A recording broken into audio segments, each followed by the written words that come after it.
Obrigado. Saúdo a todos com a graça e a paz do Senhor Deus. Primeira carta de Pedro, capítulo 2, verso 6.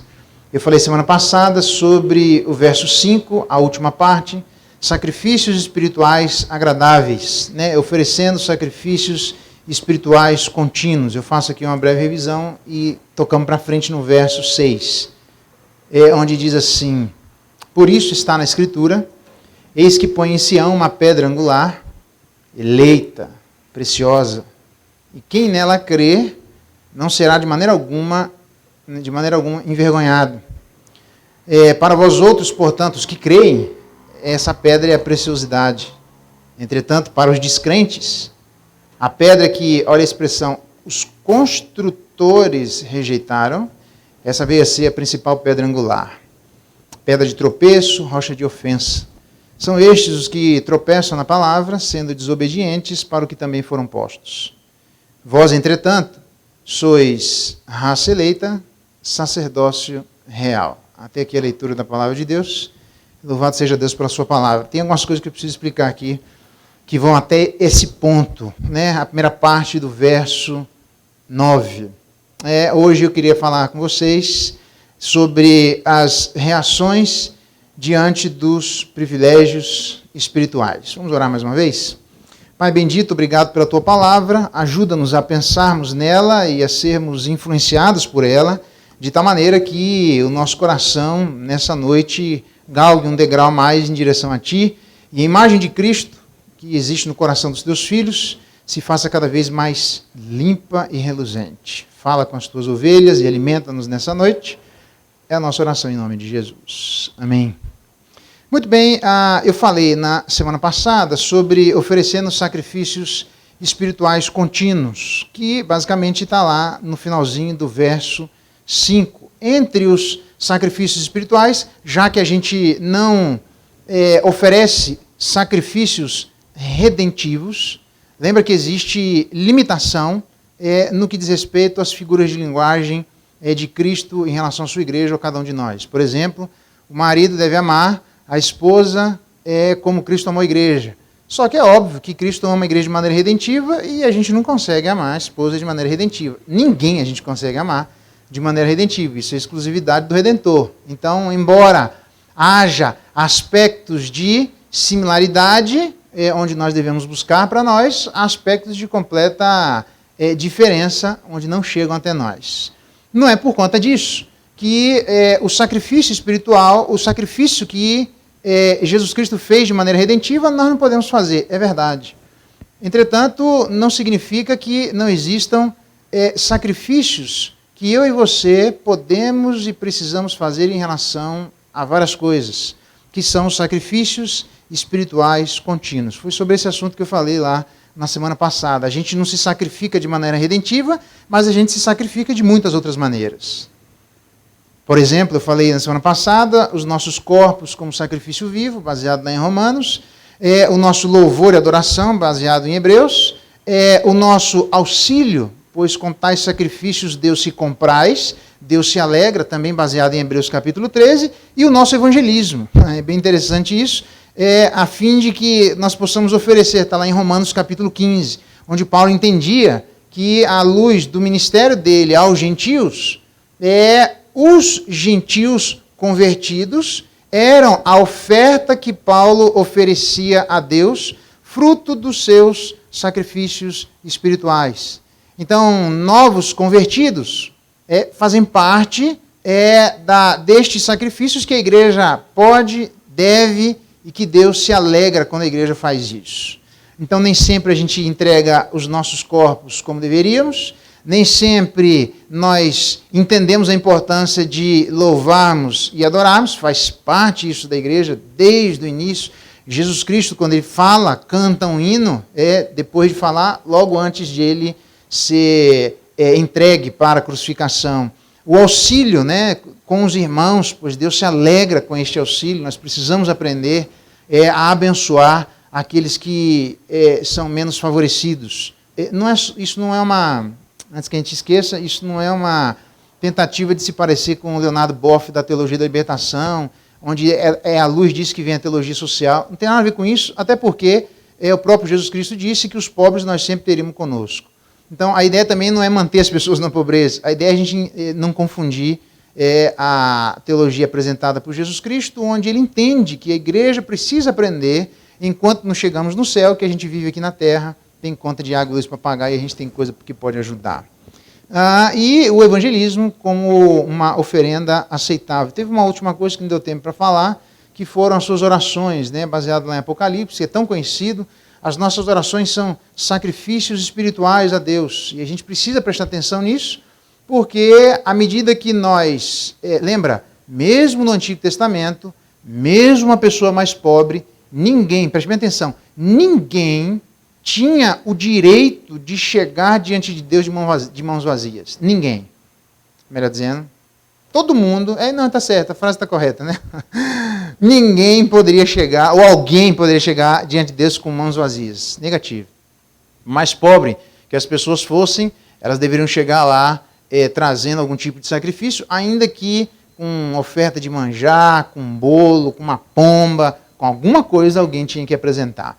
Então, penso eu que nós devemos prestar atenção nisso. As nossas orações são sacrifícios, envolve um monte de questões de sacrifícios, e nós vemos isso na vida de Jesus Cristo, constantemente ele orando. Então, é estranho uma igreja nesse sentido que não ora, porque esse seria a base de nós chegarmos diante de Deus e apresentarmos alguma coisa. Não só nos apresentarmos, mas apresentarmos questões.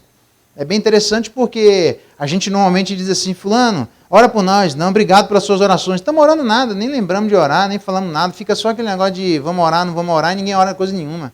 Então preste atenção, porque esse é uma parte de um dos sacrifícios espirituais que eu e você podemos e devemos apresentar diante de Deus. Jesus Cristo fez isso constantemente. A Bíblia diz que ainda hoje ele intercede pela vida dos seus constantemente. Então, se nós estamos aqui nessa noite, é graças às intervenções e às orações ou às intercessões constantes de Jesus Cristo por nós. Então, aprendamos, assim como ele, o nosso irmão mais velho, a orarmos uns pelos outros.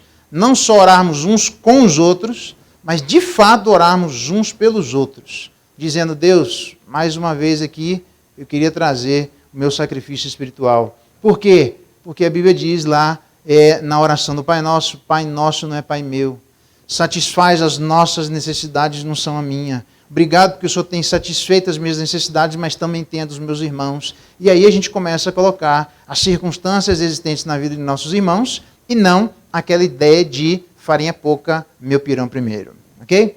Nós vimos isso. E hoje, certamente, é uma situação simples, onde ele fala de determinados privilégios que se espera da igreja determinadas reações.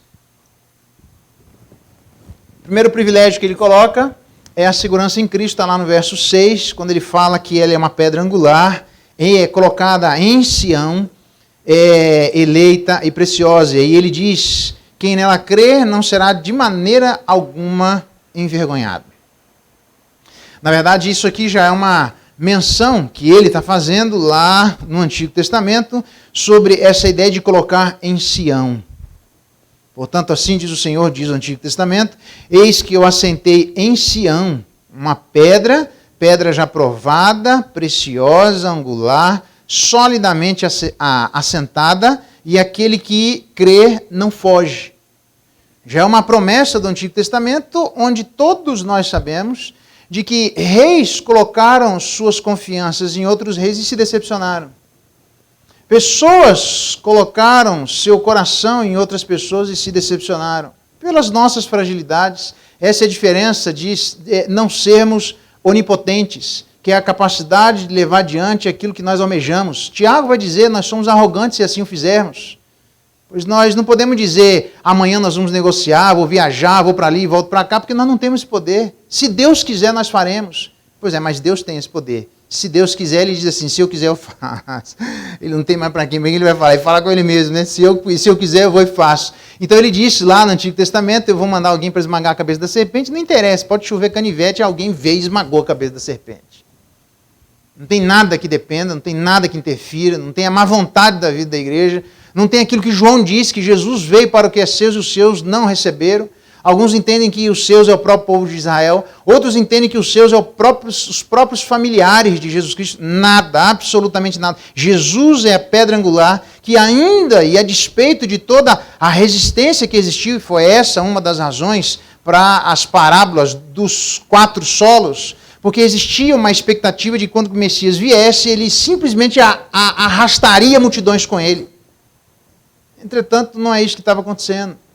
E os discípulos começaram a duvidar, mas é isso mesmo? Mas por que não tem tanta gente assim? Por essa, Jesus Cristo então demonstra que o problema não está com ele, está nas diferentes circunstâncias em que os solos do coração se encontram. Então eles podiam ficar despreocupados porque ele é e era a pedra angular dessa nova casa espiritual, uma pedra colocada literalmente em Sião, nessa nova cidade que Deus está construindo através de pessoas vivas.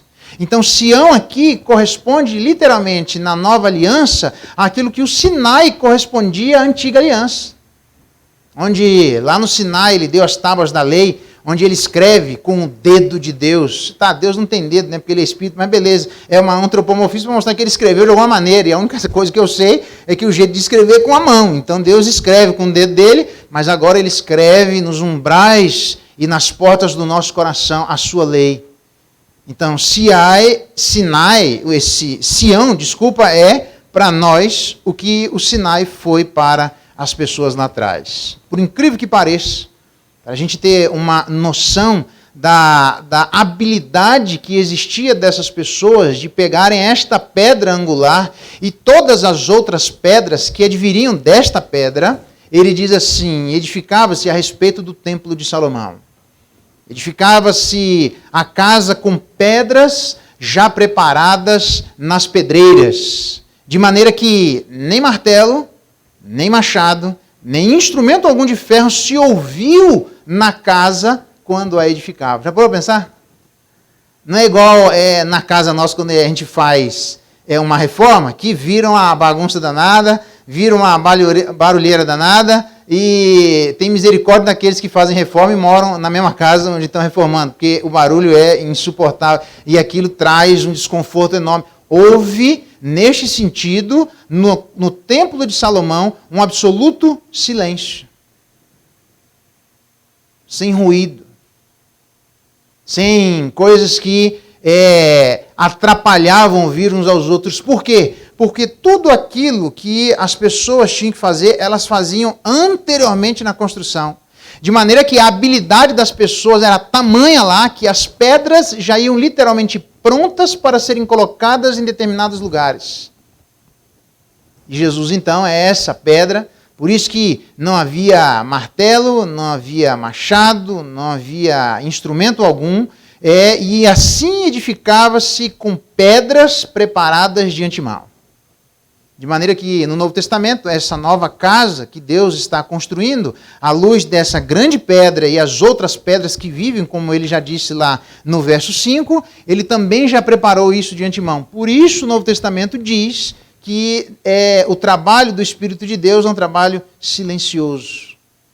Um trabalho onde não se ouve barulho.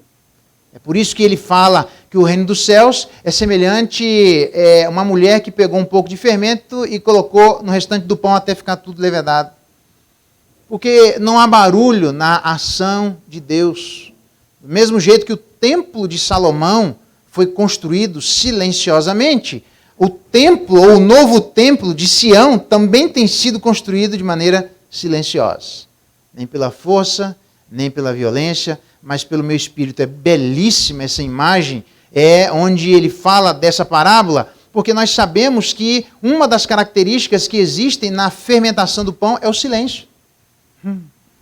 Ninguém coloca um pão para fermentar, e eu me lembro que nós tínhamos uma máquina nas nossas andanças por aí de lavar, talvez você também tenha, onde chegava em casa visitas, e daqui a pouco a máquina parecia que tinha 3 satanás dentro, que ela até saía fazendo e jogava água para tudo que é lado, e o pessoal perguntava, o que está acontecendo aí? Não, a máquina está batendo roupa. Dava até susto, a vontade de sair correndo, de tanto barulho que aquela máquina fazia. Ela parecia que estava viva, né? E jogando água para todo lado, assim. Eu nunca vi alguém chegar na casa de alguém ia haver aquele barulho, o que aconteceu? Não é o pão que está fermentando. Você pode colocar o pão para fermentar do lado da cabeceira, e você pode dormir ao lado, que você não vai ouvir barulho nenhum, mas o pão está fermentando. Por essa razão, pelo trabalho minucioso de Deus e silencioso de Deus, tem algumas pessoas que acham que o trabalho de Deus é inexistente. Não confunda a exatidão com a inexistência. Pode olhar no relógio, no ponteiro da hora, ele é absolutamente silencioso. Você vai ficar aqui, eu e você, até 8 horas da manhã de amanhã, ele vai chegar até as 8 horas da manhã, você põe o olho no ponteiro da hora e ele vai dizer assim, ele não mexe, mas ele mexe. Porque o trabalho dele é silencioso. Então o trabalho de Deus é assim. A luz de Jesus Cristo, ele pega aquelas, eu imagino a construção do Templo de Salomão, na cabeça das pessoas, como que o templo ficaria. E na junção desse grande quebra-cabeça, eles cortavam essa pedra, é para colocar lá naquele lugar. E essa outra pedra é lá naquele lugar. E a luz, literalmente, da pedra angular, que ela servia como uma espécie de prumo do edifício, onde as linhas horizontais e verticais saíam literalmente dessa pedra. De maneira tal que se essa pedra fosse torta, toda construção seria torta. Mas se essa pedra fosse perfeita, todas as demais construções certamente o serão. O que significa que Deus está trabalhando na vida de cada um de nós para nos tornarmos exatos, precisos, perfeitos, em plena simetria, onde o corpo deve estar em harmonia com a cabeça.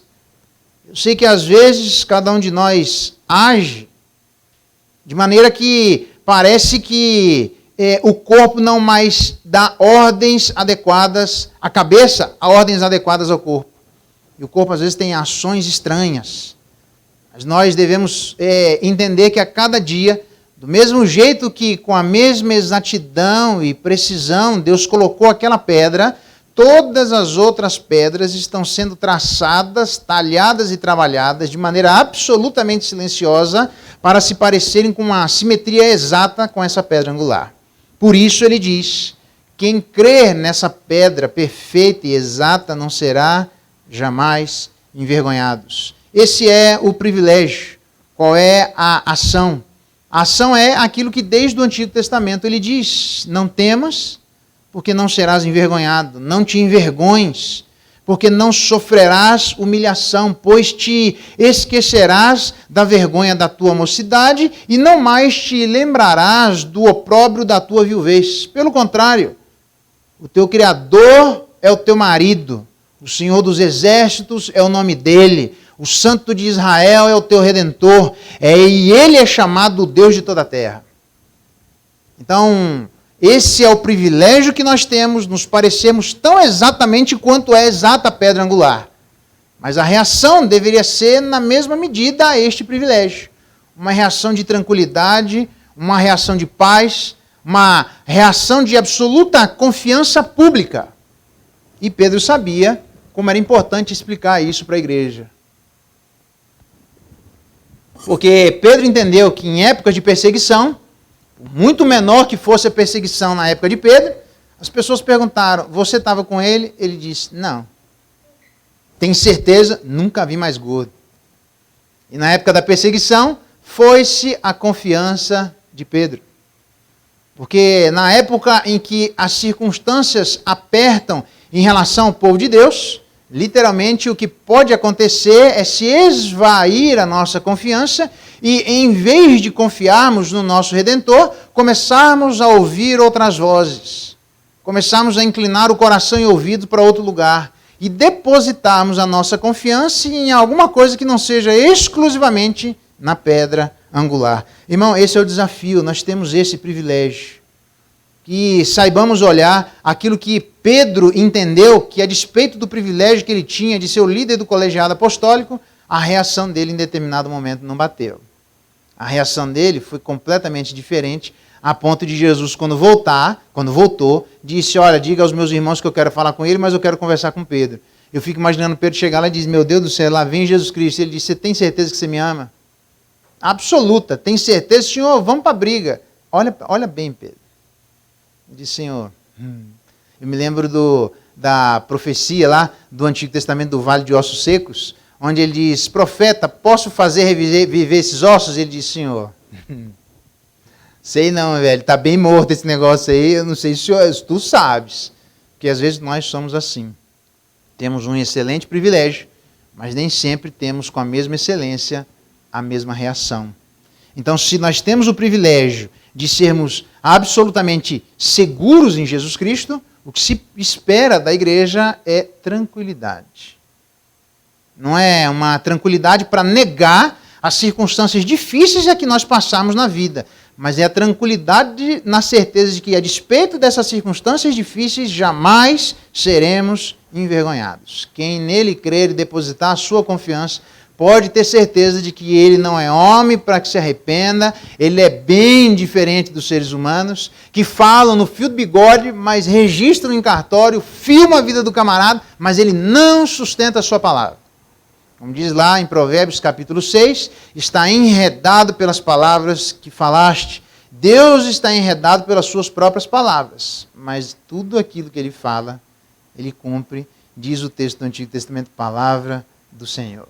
Primeira coisa é o primeiro privilégio. O privilégio de estarmos seguros em Cristo. E as reações deveriam ser de tranquilidade e de confiança. Segundo privilégio é literalmente a preciosidade de Jesus Cristo. Verso 7, assim como no verso 5, diz no verso 5, eleita e preciosa, diz no verso 7, é a preciosidade esse Jesus Cristo. Então, significa que nós devemos ter afeto por Jesus Cristo. Nutrir uma afeição. Não é só o privilégio de estarmos seguros, mas o privilégio de termos uma afeição por Jesus Cristo. Diz já o próprio Jesus, se Deus fosse de fato vosso Pai, certamente me havíeis de amar. As pessoas não amavam a Jesus Cristo, uma parte delas. O benefício, então, de amarmos a Cristo é literalmente o mesmo amor depositado pelo Pai em Cristo é depositado pelo Pai à vida de todos nós. Aquele que tem os meus mandamentos e os guarda é esse que me ama, e aquele que me ama será amado de meu Pai. E diz Jesus Cristo, e se meu Pai ama, eu também amo.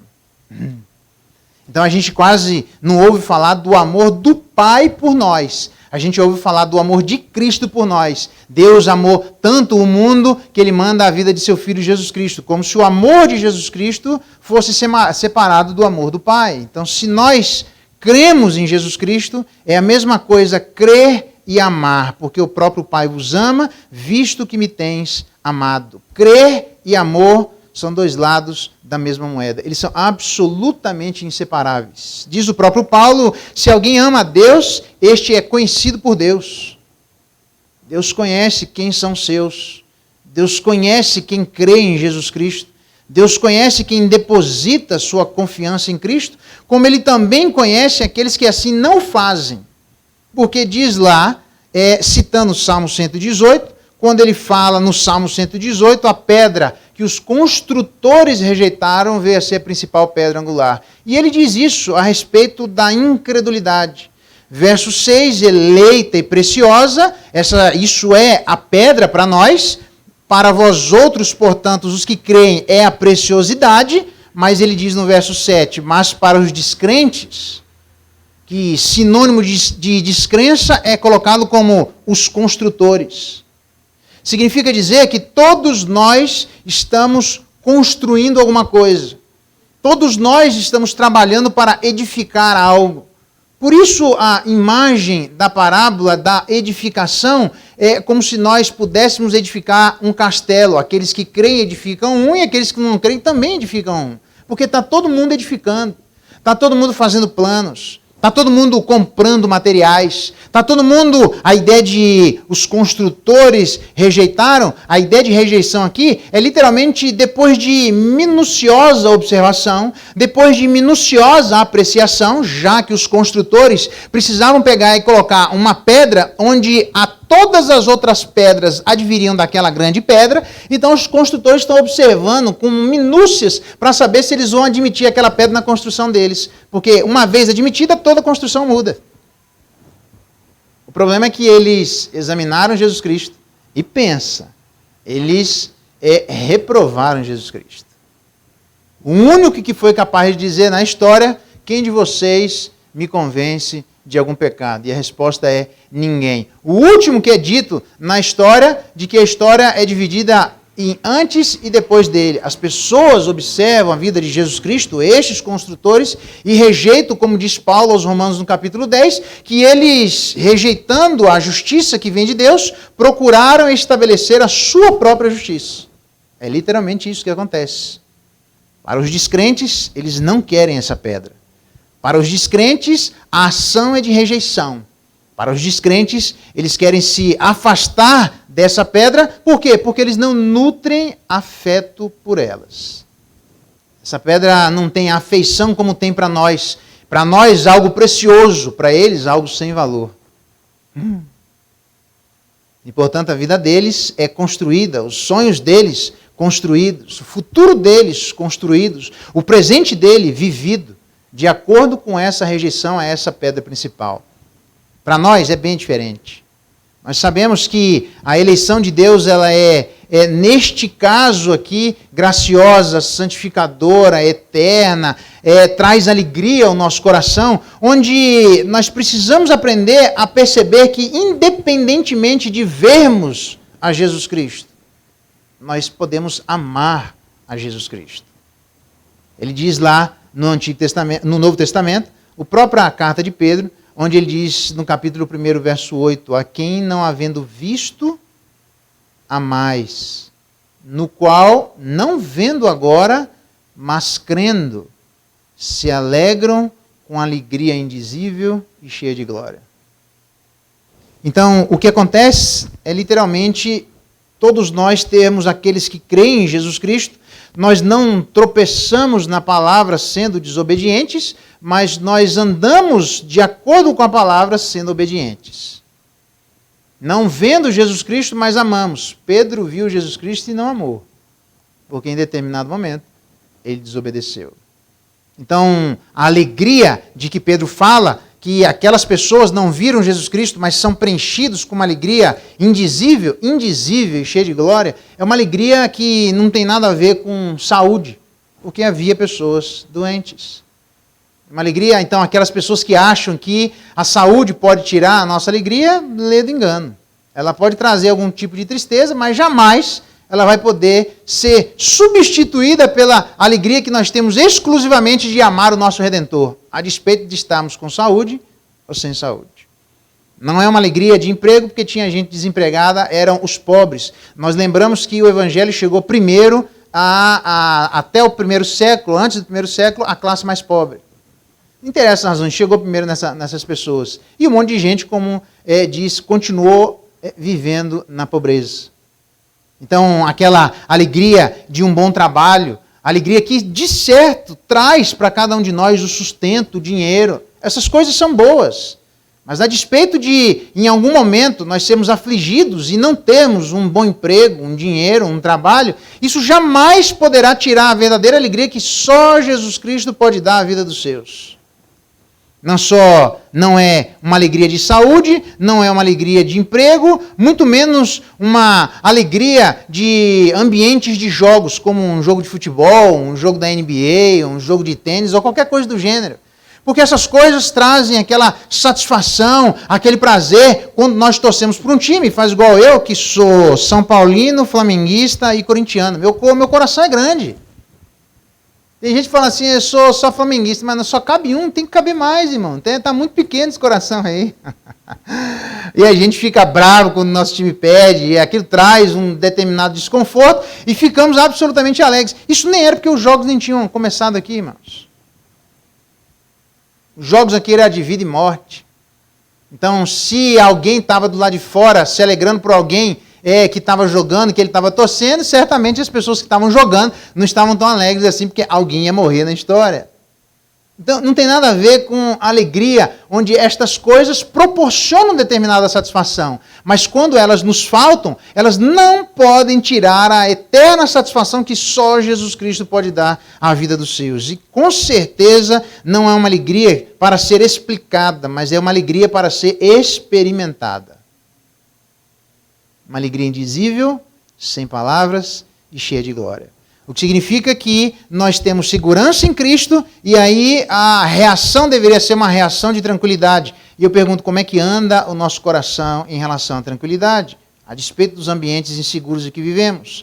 Segundo, uma afeição por Jesus Cristo, já que Ele é a pedra preciosa, onde as ações e as reações deveriam ser de amor e de alegria. Para mim é perfeita a imagem que Paulo diz, nada tendo, mas possuindo tudo. Tristes, mas sempre alegres. É um binômio, porque a gente não precisa escolher entre uma ação e outra. Mas é um binômio onde nós experimentaremos as duas coisas. Não confunda isso.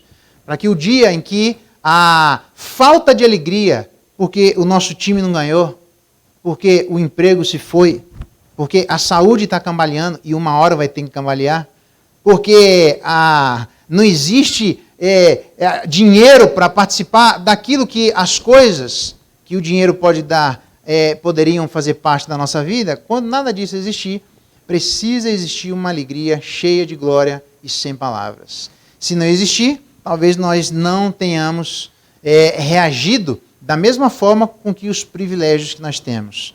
Porque nós temos uma segurança em Cristo Jesus, nós temos uma afeição por Cristo Jesus, mas eu não podia terminar sem falar que nós temos um governo com Cristo Jesus. Diz aí no verso 9, vós, porém, sois raça eleita, sacerdócio real. Sacerdócio real. Na verdade, há uma metáfora perfeita de Pedro que combina dois aspectos, o sacerdócio e a realeza. Quando ele fala real, é porque existe um rei e um governo. Se existe um rei e um governo, isso está lá no Antigo Testamento, quando ele diz, vós me serei reino de sacerdotes e nação santa. Beleza, tem outras coisas, mas reino de sacerdotes. Nós iremos reinar junto com o nosso sacerdote Jesus Cristo. Na verdade, Zacarias já dizia isso. Ele mesmo edificará o templo do Senhor, o Messias prometido. E será revestido de glória, assentar-se-á no seu trono e dominará, e será sacerdote no seu trono, e reinará em perfeita união entre ambos os ofícios. Reinará em perfeita união entre ambos os ofícios. O ofício que nós olhamos para o Antigo Testamento, o melhor protótipo não é da casa de Levi, mas é da ordem segundo Melquisedeque. Melquisedeque, rei de Salém, era um homem assim como eu e você, onde ele estranhamente aparece e estranhamente ele some. Mas é uma demonstração que é dali, da tribo de Judá, que vem Jesus Cristo. Onde Melquisedeque é tanto rei quanto sacerdote. Exerce as duas funções ao mesmo tempo. Nós sabemos que os sacerdotes não podiam ser reis e no Antigo Testamento os reis não podiam exercer o sacerdócio. E vimos que quando as coisas se misturavam, alguém morria na história. Aí vem Jesus Cristo. É por isso que ele não oferece sacrifícios no templo. Porque ele é um sacerdote, mas de uma outra ordem. Ele é um sacerdote, mas superior à tribo de Levi. Então, o reinado dele não é um reinado aqui na terra, porque o sacerdócio dele não é um sacerdócio aqui da terra. É um sacerdócio espiritual para uma casa espiritual, oferecendo sacrifícios espirituais. Então, o que se espera é literalmente o entendimento de que nós temos acesso, como os sacerdotes tinham ao rei, mas nós também temos um governo, como os sacerdotes governavam com o rei no seu reino. Isso, às vezes, nem sempre a gente age de acordo com esse privilégio. Os crentes são sacerdotes reais. Precisam aprender a ter responsabilidades que sejam semelhantes à realeza sendo exercida nesse sacerdócio. Vou dar um exemplo porque a gente acha que vai governar com Cristo nos últimos dias, mas na verdade o começo começa agora. Do mesmo jeito que o governo de Cristo começa agora. Só que o reino de Cristo não foi plenamente estabelecido, vai ser plenamente estabelecido quando ele voltar. Então também nós não reinamos plenamente, mas reinamos tão plenamente quanto Jesus Cristo reina nos dias de hoje. Bem-aventurado e santo é aquele que tem parte na primeira ressurreição. Sobre estes, a segunda morte não tem autoridade. A primeira ressurreição aqui é a conversão. Sobre eles, a segunda morte não tem autoridade. Pelo contrário, serão sacerdotes de Deus e de Cristo e reinarão com Ele. Essa é a promessa. Que os novos sacerdotes, do mesmo jeito que o nosso sacerdote de Jesus Cristo, nosso sacerdote é Jesus Cristo, é rei, nós como novos sacerdotes reinaremos junto com Jesus Cristo. Não é só um reinado que diz respeito às últimas coisas, é um reinado para os dias de hoje. Os que nascem uma vez, morrem duas vezes. Os que nascem duas vezes, morrem uma vez. É lógico, falando da conversão. Eu vou repetir. Os que nascem uma vez, não se convertem, morrem duas vezes. Os que nascem duas vezes, se convertem, morrem uma vez. A pergunta é, quantas vezes nós queremos morrer? O que é reinar com Jesus Cristo ou governar com Jesus Cristo? O reinado indica não uma luta da igreja com o mundo, mas reinar com Cristo é fazer como Cristo fez, manifestar o reino de Deus combatendo o poder do dragão. Estou usando a linguagem de Apocalipse. Combatendo o poder do dragão. Ou seja, muitas vezes nós cristãos, em vez de revelarmos a vitória da vida, escondemos a vida e revelamos a morte. Nós reinamos com Cristo. Precisamos aprender a buscar poder junto com esse Cristo. Errais, não conhecendo as Escrituras e nem o poder de Deus. Reinar com o dragão é exercer o poder para oprimir. Reinar com Cristo é exercer o poder em serviço da vida. A igreja foi chamada para exercer o poder com Cristo em favor da vida sempre. O que significa dizer que próprio Paulo diz, se nós perseveramos reinando com Cristo em serviço da vida, também com Ele reinaremos. Se o negarmos, Ele, por sua vez, nos negará. É um reinado que existe, que transcende muito o sacerdócio levítico, pois nós fazemos parte de uma outra linhagem, a linhagem do nosso grande sacerdote Jesus Cristo, que além de sacerdote também é rei, mas é colocado na plaquinha quando ele foi ser crucificado, o rei dos judeus, mas não é colocado na mesma plaquinha quando ele foi crucificado, o sacerdote dos judeus. Pois ele é tanto rei quanto sacerdote, nós não somos reis, mas somos sacerdotes reais. Qual é a implicação para os nossos dias? Não só segurança em Cristo através da tranquilidade, não é só afeição por Cristo através da preciosidade, tendo amor e alegria, mas é governar com Jesus Cristo, entendendo a responsabilidade que cabe a nós. Onde Paulo diz assim quando a igreja não entendeu: aventura-se algum de vós, tendo questão contra outro, a submetê-lo a juízo perante os injustos e não perante os santos? E ele diz: não sabeis que os santos hão de julgar o mundo? Não sabeis, ora, se o mundo deverá ser julgado por vocês? Sois acaso indigno de julgar as coisas mínimas? As coisas mínimas que ele está se referindo é o contraste das coisas atuais com a grandiosidade do governo que teremos no último dia. Se nós governaremos plenamente com ele no último dia e julgaremos o mundo, se nós temos essa habilidade dada pelo exercício do sacerdócio real, as coisas pequenas e cotidianas devem ser julgadas pela vida da igreja. É assim que a igreja governa com Jesus Cristo. Governando através, julgando as coisas mínimas. Não sabemos que havemos de julgar os próprios anjos? Quanto mais, irmãos, as coisas dessa vida. Entretanto, vós, quando tendes a julgar negócios terrenos, a igreja com a igreja, constituís um tribunal daqueles que não têm nenhuma aceitação na igreja.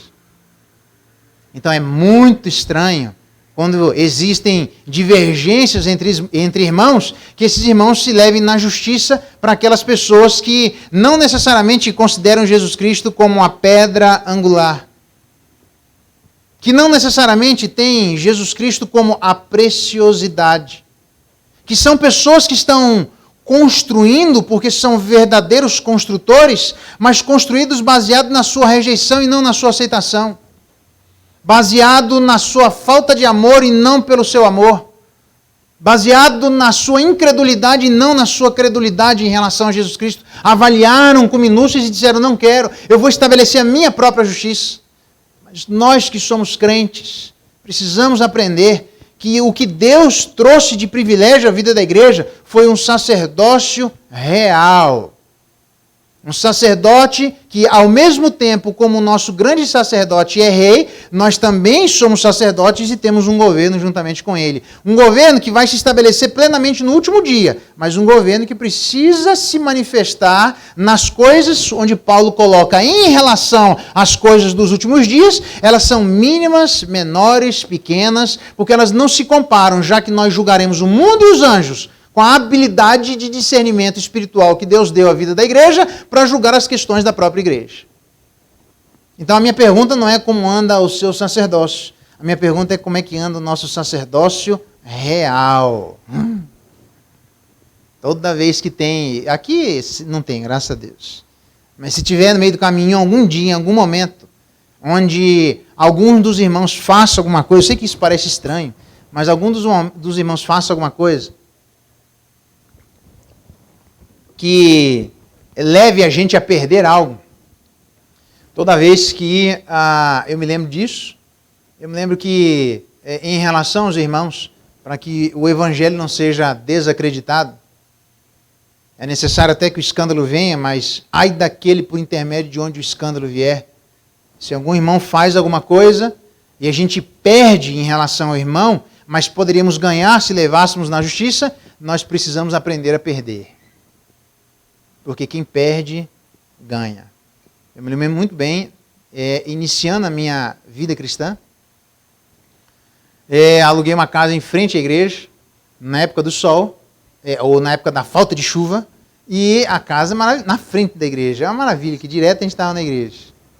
Só que quando choveu, nós tínhamos uma cascata, não tem negócio de jardim de inverno, nós tínhamos uma cascata de onde chovia lá fora e chovia lá dentro. Era uma maravilha.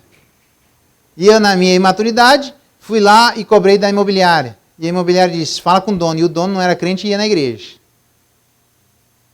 Ia lá, falei com o dono disse: vai na imobiliária. Falei na imobiliária, foi aquele ping-pong, um leva para um lado, leva para o outro, leva para um lado, leva para o outro. Eu, na minha humilde tranquilidade e paciência, fui no cara e dei um esculacho no cara o tamanho do dia inteiro.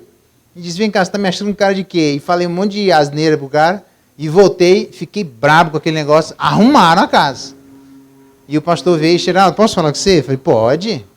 Eu queria que você fosse lá pedir perdão para ele. Eu falei: de jeito nenhum, eu não fiz nada de errado.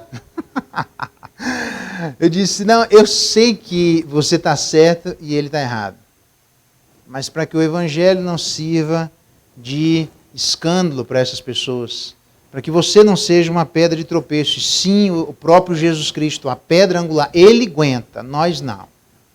Então, como seu pastor, eu estou mandando, vá lá. E eu disse para ele: eu não quero ir, mas porque você está mandando, eu vou. Porque a gente tem que aprender a governar com Jesus Cristo. E isso deveria se manifestar nas ações das coisas mínimas que nós precisamos. Para mim não era tão mínimo naquele momento, eu sei disso. Tomei cano já de gente da igreja. Faz parte, vai vendo, é assim. O que fez? Perde para ganhar. É assim que funciona. E não vai na justiça, porque as pessoas lá fora pensam: você está governando desse jeito, e jogam na nossa cara. E jogam corretamente, porque a gente jamais deveria fazer isso. As ações de cada um de nós deveriam ser compatíveis com os privilégios de cada um de nós. Privilégios de sermos seguros em Cristo, privilégio de sermos afeitos por Cristo e privilégio de sermos governantes com Cristo. Mas as ações deveriam ser de tranquilidade e às vezes há temores estranhos em nós a despeito da intranquilidade do ambiente em que vivemos. porque Cristo é a nossa paz. Deve existir amor e alegria, e às vezes nem sempre amor e alegria existem a despeito das tristezas que as coisas trazem na nossa vida, como falta de dinheiro, falta de emprego, falta de saúde, falta de um monte de coisa, que trazem inquietações a nós.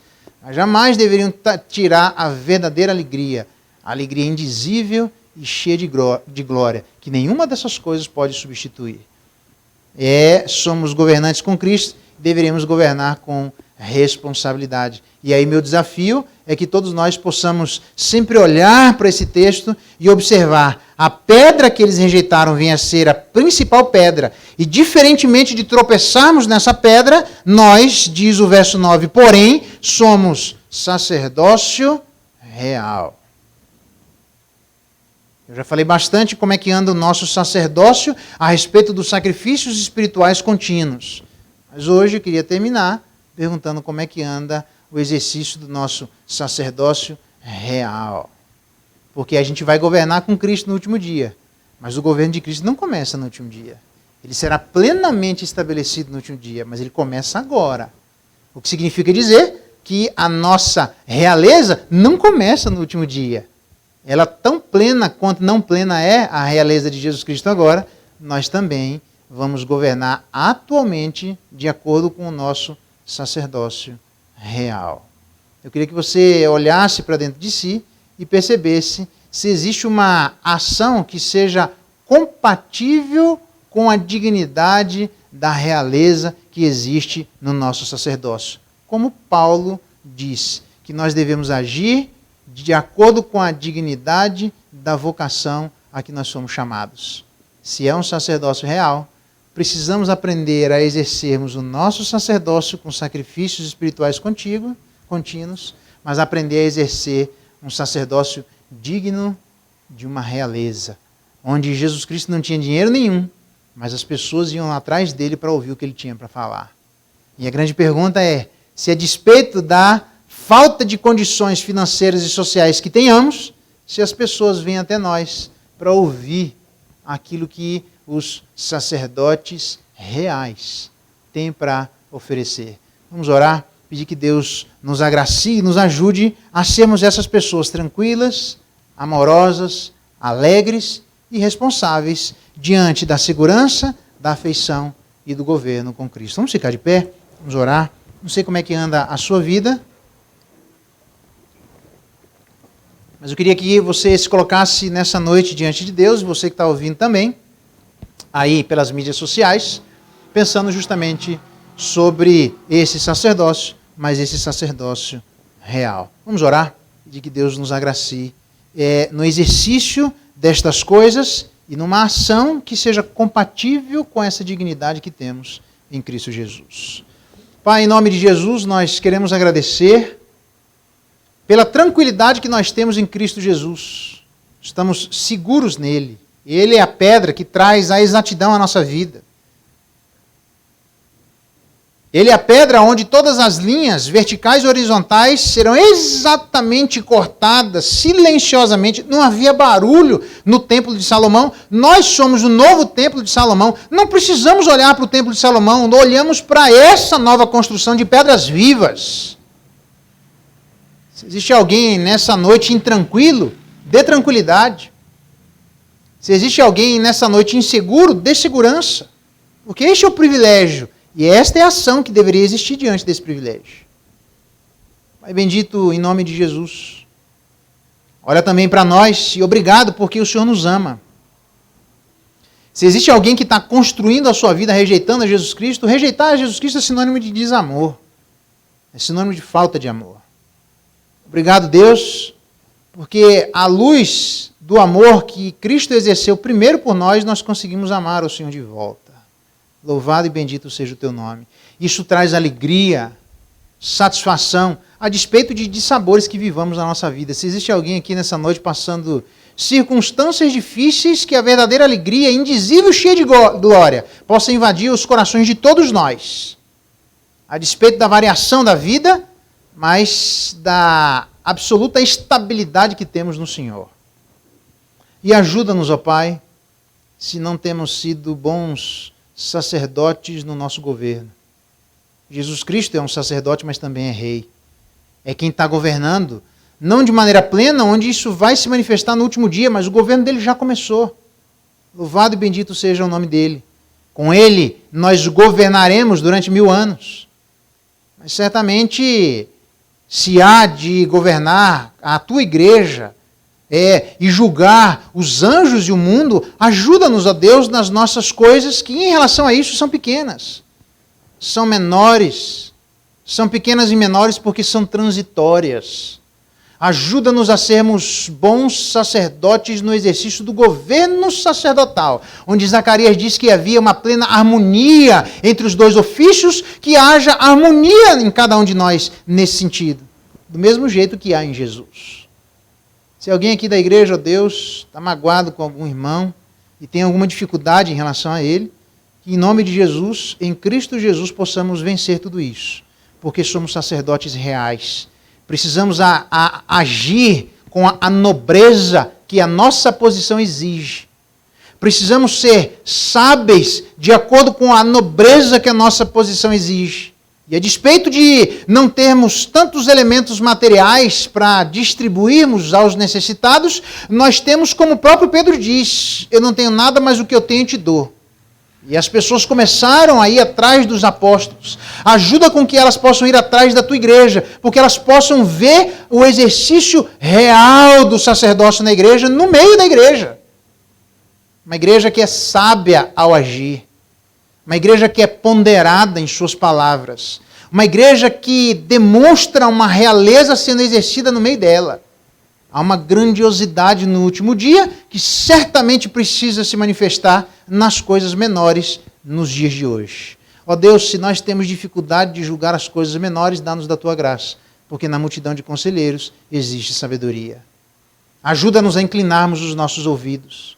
Ajuda-nos, ó Deus, a sermos humildes o suficiente de aprendermos com o Rei Jesus, a sermos parecidos com Ele, porque foi para isso que o Senhor nos chamou. A Igreja Presbiteriana do Cruzeiro possa cada dia mais ser essa igreja tranquila, alegre, pacífica, mas com uma sabedoria real. Se isso ainda não existe, dá-nos graça para nos parecermos como o sacerdócio de Cristo, mas também nos parecermos com a realeza de Cristo. Seja conosco, é o nosso clamor e a nossa oração, em nome de Jesus. Amém.